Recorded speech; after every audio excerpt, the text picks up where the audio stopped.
Hello and welcome to the show. Now when it comes to value for money, you really can't go wrong with the Camaro ZL1. For just 60,000 credits, you can get what is a lowish S1 class car. I mean, this is a hell of a lot of performance for very little money. Notoriously quick car when it comes to the Horizon games. But that does pose a question. Can you go faster than it for less money? And if so, how little money is needed to beat the Camaro? Now, there were a couple of rules to keep things interesting. The cars that this is going up against have to be on semi-slick tyres. They can't use the full slick tyres. That is the same compounded tyre as the Camaro is running, and they could not be all-wheel drive. So this is the contenders that we have got over here. We have got Longbow with the cheapest of all of them, the BMW Z4, 56,300 credits used to build that. Now we have two Corvettes. Chris with the yellow Corvette is the slightly cheaper of the two at 58,150, while Rusky is driving the Jeff Gordon liveried one, that's 58,450. We have got Ninetails driving a Nissan, that's 58,900, the same price as Stevie's Monaro. Impega is in a Mustang, 59,600. I mean, we're not talking much difference in credits here between these, because, I mean, most of the budget's been used. Ewan is just 100 credits more with the 300 ZX. We have Stinty in the BMW, that's 59,800. We have got Hyper in the purple BMW, that's 59,890. Danger Man is driving the RX-7. I mean, we're always at the top of the budget. 59,950 for the Mazda, and the most expensive car of them all, another Nissan. This one is 60,000 credits exactly, and all the noise is going on from the horns. Bloody hell, it is a cacophony of noise over there. That lot, though, are going to be taking on the Camaro in a series of events to see, well, if any of them can beat it, and yeah, what's going to be the cheapest car that can beat it.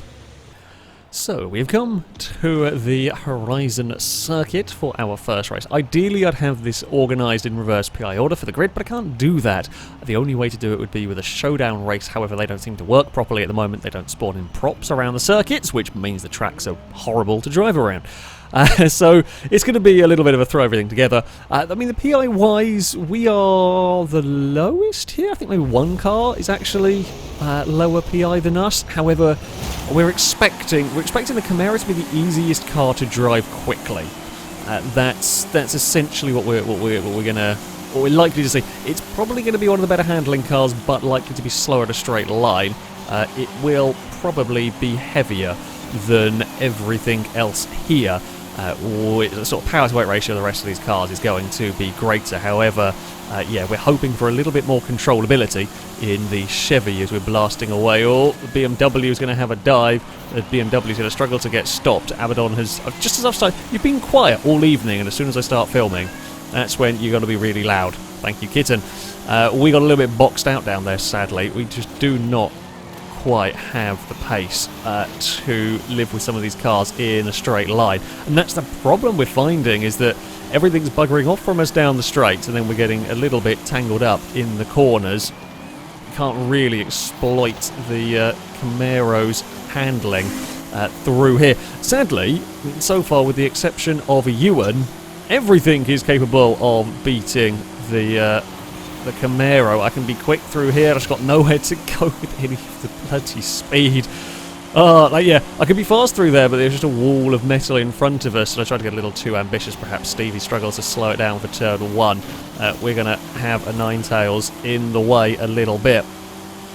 Can we find a way past Rusky's Corvette? At the moment, Longbow is leading the way. Longbow is leading the way with the cheapest car in the field. I mean, that's pretty good for the BMW here. We're going to slow it down across the bridge, kind of park it on the inside a smidge here. That's fine by me. Those two can battle side by side. I want more battling from the cars around me. That would be good for me, really. We've got a little bit of understeer through these corners. I mean, as I said, the tyre compounds is likely to be very similar between everybody here. You know, everyone's going to be on the semi-slicks, I would imagine. There'll be varying tyre sizes going on. Camaro has very big tyres. Some of these other cars will. Things like the Mustang, for example, will have big tyres. Some other stuff, like the Nissan ahead of us, for an example, will not have as bigger a tyres. I've got to have a little bit of a lift through there. I'm very close to being flat in the Camaro. It's just not quite. It's just not quite enough. We'll barrel into turn 1. Smoke pouring off of everything around us. Ninetails slides. In fact, we try to get on the power and end up not really sliding. The back end wants to let go. And Ninetails Nissan doesn't look the easiest thing in the world to drive. Can we have a look to the inside? Coming onto the bridge, we can. Ninetails is out wide. Oh, okay. I actually did not intend to go for the drive. Tried to get a bit of a better exit for that corner, but ended up just straightening the car up into the door of Ninetails' Nissan. Not the go-to. I still can't get power down. I still can't just get the acceleration. I can get that, like, the power goes to the road fine. Just can't make the most of the acceleration in this one. Pegga's got to the lead with that Mustang now. BMW has fallen to second, but I mean, it's still comfortably beating the Camaro. Oh. Once again, I had got the line perfect through there. There was a Ninetails on the outside that we didn't want to squeeze into the wall. And we are going to finally clear the Nissan here, although it's going to look back on the inside. We're still going to be fighting it. I mean, the battling has cost us a little bit of lap time, but nowhere near the amount that we're losing to the cars in front. We will slow down for the bridge. Do we have a chance of catching either of the vehicles ahead of us? I don't think so. Not realistically, not unless they make a mistake. I mean, if they continue fighting, that's good news for me. You know, can continue fighting for 7th place. That is fine. I mean, for Longbow, if Longbow can stay just ahead of me, that's going to be a victory for the Z4 in terms of simply being the cheapest car that does beat the Camaro. I mean, everyone was saying the Camaro was going to be really difficult to beat, and I didn't really believe it. I did think when I looked at these cars that they were going to be able to do it, and, well, sure enough, the Camaro is a great car, and it might be on a twistier circuit. I think we might see a little bit of a different story. You see a lot of these cars struggling. Here, I mean, this isn't the most straight-line speed-orientated track in the world, but there are some sections where the more powerful cars can utilise that, yeah. On a proper twisty circuit, we might, just might, see a little bit of a different story. That's what I'm going to have to hope for the Camaro here, because it's definitely not winning around this one. The cars ahead are continuing their wonderful scrap. It looks like the Nissan's got the better of the BMW for now here. We'll get slowed for the hairpin. We're running in clean air. We've pulled clear of that big group behind. Our Danger Man's missed a checkpoint, I presume. The RX-7 was further up the field, so that's the only reason I can think that's ended up back there, and is going to run out of laps to recover. Unfortunate, but can sometimes happen in all of this. Yeah, nothing more that we can do here. We're going to just cross the line in 8th place. We had a good little battle with Ninetails and Ewan and Stevie for that, but we did not really have the pace in the Camaro around that circuit. In the end, when we get to see the race results, there we go. The Mustang took victory from the Z4. 2 Corvettes in 3rd and 4th ahead of the M3. We then have Sylvia ahead of the Z3 and my Camaro. Not the greatest of starts. Not the greatest of starts for me. We head to the Plaza circuit for our second race. I mean, it's a different prospect, this one. There are some nasty low-speed sections around here that might cause issues for some of the more difficult to drive cars. We'll see. I have the same PI as the Monaro. Okay, everything else is higher than mine. Yeah, we'll give it a try with the Camaro. See what we can do. I might have that little bit more control. I mean, we saw the Z3, for example, was struggling with traction in places. We saw the Nissans, both those were sliding around in some of the twistier stuff. So, yeah, here, putting the power down might go the way of the Camaro slightly. The Monaro snakes its way off the line. It will barrel into turn 1. Oh, not quite right through there. I'll eventually get it right. I don't know what, like, mid-corner speed we might be okay with in this. Yeah, it's not too bad. Mid-corner speed there. Oh, there's something has gone very wide. Something got into trouble. Okay, so we're pinging out a ghost mode in the middle of all of that. I don't think I punted a Corvette forward. I think a Corvette struggled to get slowed down on its own. If there was a little bit of a... Well, okay, on my end, I certainly wasn't close enough to do anything, but if there's a bit of coming out of ghost mode weirdness or a bit of lag, I think it might be possible.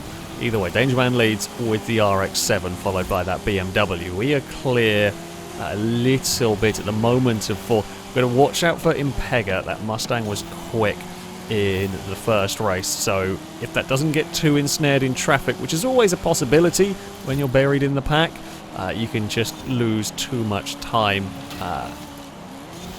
End up stuck. I mean, Impega's in 7th at the moment, but yeah, you can lose a whole bunch of time trying to carve through the pack. I don't think we're going to be able to make enough ground up, but we will have to wait and see.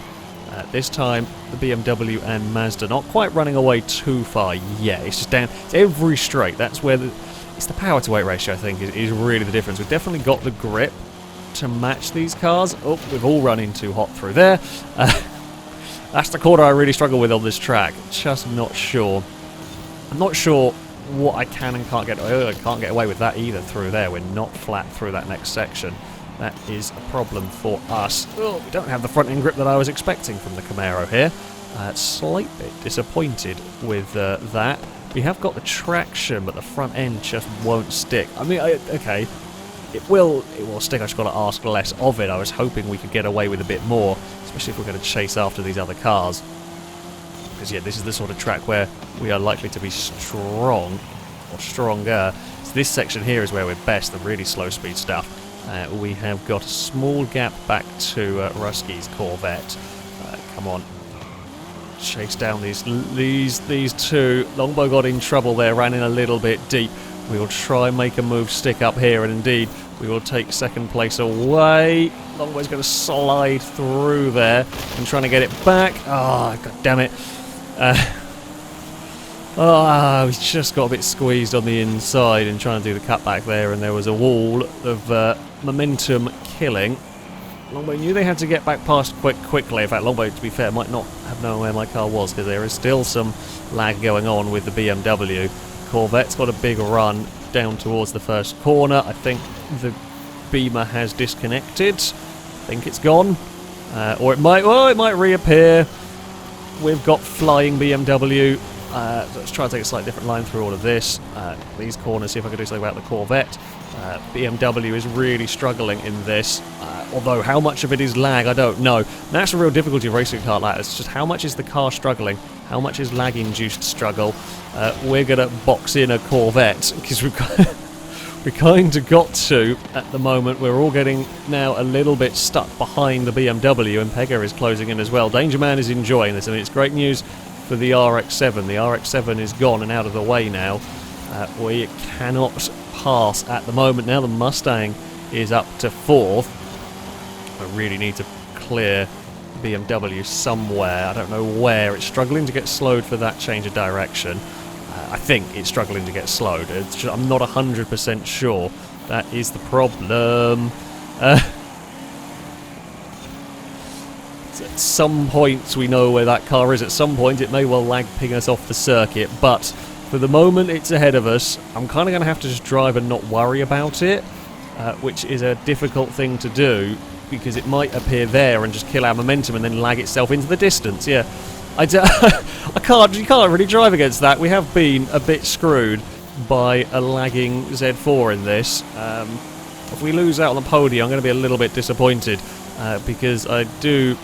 Oh no, I got it wrong through there. I just got the back end out of shape. I feel like we had the car to be on the podium potentially here. We've been quite aggressive at getting it back up into 4th. Yeah, I do feel like we've had the car maybe to do this, and Rusty's going to do the same back to us down here. But we just got killed by Longbow's lag. Nothing they can do about it when Forza decides it's going to do that. It's just impossible to race against a car where you don't know where it's going to be. If I drive to where the car currently is, I end up braking unnecessarily and we lose places to cars behind. And if I drive to where the car, if I just pretend it doesn't exist, if it does phase into existence for a split second, at the wrong time, we're screwed. So, yeah, let's say, what can we do at this point? We'll try and close back in on Ninetales, but I think it's all gone this final lap. Oh, no, to say that, Ninetales has hit the wall that I hit and got themselves in trouble. We may be able to be brave here. We're not going to give up on this one.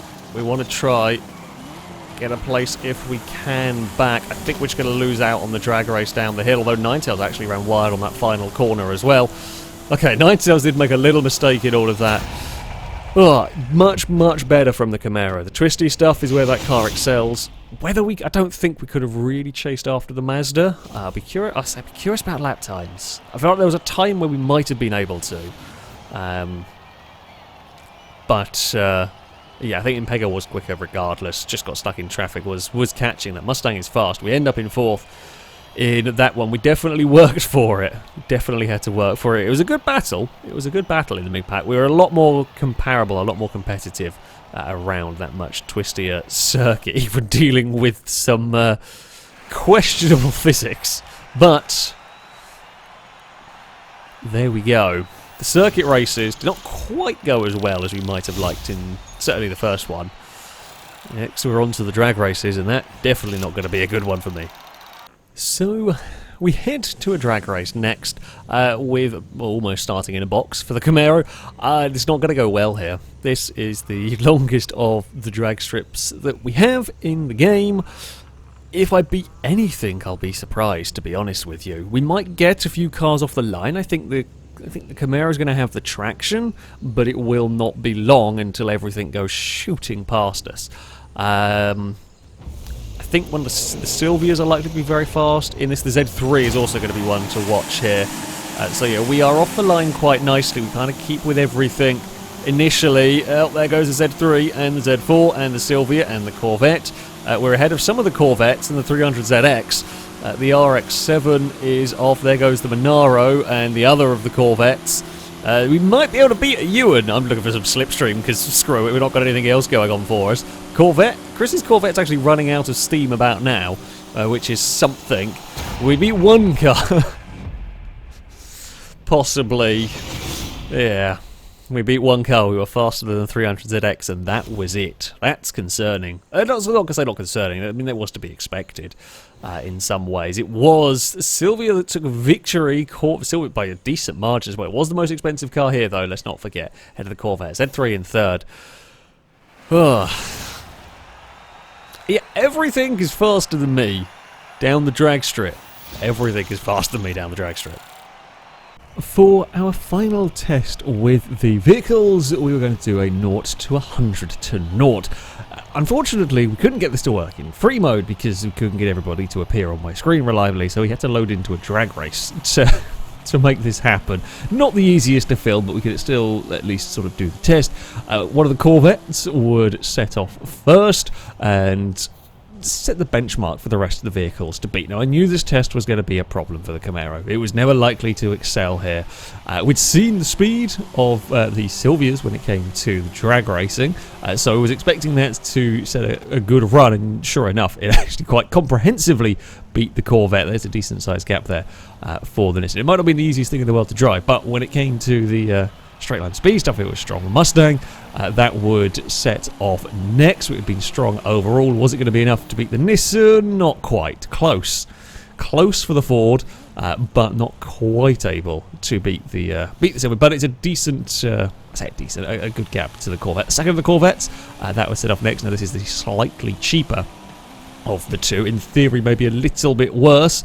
It's on the brakes, and sure enough, it is just that smidge worse. A little bit further down. I mean, it was on the brakes not that much earlier when some of the other cars had stopped. The the RX-7, sorry, that would go up next, and that would slot nicely into the middle. Not quite got the power in that car, perhaps, as some of the other ones, but it had been pretty good. It'd been pretty good handling, and that's still not a bad run whatsoever.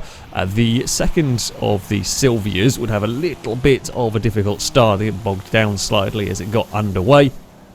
Not quite what you want going on. These cars are not the easiest. Some of these are not the easiest to get off the line. They have got quite a lot of power, which means trying to utilise it, trying to use it efficiently is not always the easiest of things. The cheapest of the cars here, the BMW, that would launch next. A little bit of wiggling along as it sets off, jumps on the brakes. A good run from the BMW. It's not going to take victory, however, it is a very, very solid run indeed. It's a third place for the moment, beats the Mazda. We have got the Monaro running up next. I knew the cars that I might stand a chance against were possibly the Monaro and possibly the 300ZX. The Monaro gets on the brakes. It actually goes better than the Corvettes in this one. And no, in fact, it splits the Corvettes, sorry. It's, yeah, a decent run, actually, from the Monaro. The 300ZX would go next. The only car that I did beat in the drag race, so this was the biggest kind of chance I had at beating it. We weren't expecting it to be amazing at this, but it does get stopped. It's close with the Nissan. It is slightly further than this. We saw the Nissan had a poor launch in all of that one. BMW, that would run up next. We're saving the Z3 till last. The M3, though, that would launch off the line nicely. Jump on the brakes. It is mid-pack for the M3. It is actually quite a close group in all of them. A relatively close group. Certainly not the worst we've ever seen in terms of a field spread, but the M3 there is, yeah, in the middle of this one. And finally we have the Z3. Everyone was a bit nervous about the Z3. It was blisteringly fast in a straight line. It wasn't an easy car to drive, but it was quick when it got going, so we were expecting good things from this, and sure enough, it is a good run from the BMW. It's not miles and miles ahead of the Silvia, but to 0 to 100 in that small space of time is very good going. And then it was a turn of my Camaro that yeah, I wasn't holding out a huge amount of hope. The traction's pretty good in this car. I mean, it's a quick car, do not get me wrong, but it's not even got to 100 by the time we've gone through some vehicles. Admittedly, I was maybe a smidge later on the brakes. I got slightly distracted by the race ending, which is not an ideal thing. But yeah, the Camaro is not going to be any, even on the perfect run, the Camaro was not going to be any of the cars in this one. Yeah, apparently there's a time limit on drag races. Who knew? Kind of makes this difficult to film, not going to lie. Not the easiest, but there we go. As far as conclusions go, can you go faster than the Camaro ZL1 for less money? Indeed you can. In fact, the victor for this is the BMW in many ways. The Z4 was the cheapest car that could still beat the Camaro pretty much everywhere, and I say pretty much. In the straight line speed stuff, just about everything was faster than the Camaro, and it's the weight of the Camaro that is the problem, I think. It's nearly 4,000 pounds. It is twice the weight of a lot of the cars that are running in this, or getting close to that. So, yeah, it's always going to be difficult. Just trying to stop that car, get it off the line is, yeah, not quite as good. And at most tracks, yes, cars like the BMW are faster. I will say it, the twisty stuff is where the Camaro comes into its own. It is much easier to drive than everything. The fastest car in this, I think, overall, generally speaking, was the Mustang. Okay, it couldn't beat the Silvias in terms of straight line speed and that sort of thing, perhaps, or the 0 to 100 to 0 and that, but the Mustang was quick everywhere. It was quick at the faster circuits, quick at the more technical circuits. So yeah, that was probably the fastest vehicle overall. I would like to have had a race against the RX-7. If we could have got clear on the twisty circuit, it would have been interesting to see what the Camaro could have done perhaps against the Mazda. I think it still would have struggled against that Mustang, really. I think that was just a little bit too fast for it. I mean, you know, at the end of the day, the Camaro is incredible value for money. Yeah, the 60,000 credits, that's a hell of a lot of performance in it. But you can indeed build a car to go faster for less. In fact, you only need about 56,000 credits in the case of the BMW to be faster just about everywhere, other than the really tightest, twistiest stuff in which the Camaro would be the better option, just much easier to use its performance. So there we go. That is going to be it for this video. Thank you all very much for watching, and until next time, a goodbye.